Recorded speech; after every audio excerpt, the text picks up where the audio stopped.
നാട്ടിലുള്ളവർ മനസ്സിലാകാത്ത പ്രവാസിയുടെ വിഷമം എന്താണ്?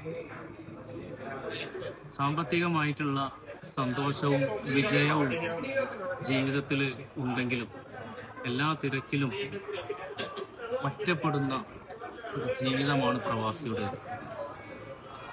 കുടുംബത്തിനും ബന്ധങ്ങൾക്കും വേണ്ടി മാത്രം ജീവിക്കുന്ന പ്രവാസി. സമ്പാദിക്കുന്ന ഓരോ രൂപക്കും പിന്നിലെ ആരോഗ്യവും സമയവും നഷ്ടപ്പെടൽ. നാട്ടിലെ വലിയ സന്തോഷങ്ങളിലും ചെറിയ സന്തോഷങ്ങളിലും പങ്കെടുക്കാൻ കഴിയാത്ത നഷ്ടപ്പെടലിന്റെ ഒരു അവസ്ഥ.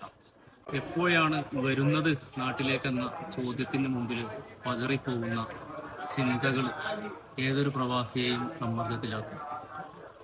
വരാനിരിക്കുന്ന കടങ്ങൾ ആലോചിച്ചുകൊണ്ട്, ചെലവുകൾ ആലോചിച്ചുകൊണ്ട് ജീവിക്കുന്ന പ്രവാസി. കഷ്ടപ്പെടുന്ന പ്രവാസികൾക്ക് ചിലപ്പോൾ അംഗീകാരമോ കുടുംബത്തിൽ നിന്നുള്ള സ്നേഹമോ ഒന്നും ലഭിക്കുന്നുണ്ടാവില്ല. എങ്കിലും അവന് ആർക്കോ വേണ്ടി പ്രവാസിയായിട്ടുള്ള അവരുടെ ജീവിതത്തോടെ മുന്നേറിക്കൊണ്ടിരിക്കുകയാണ്. എന്നാണ് പ്രവാസം നിർത്തുന്നത് എന്ന് ഒരിക്കലും പറയാനാവില്ല.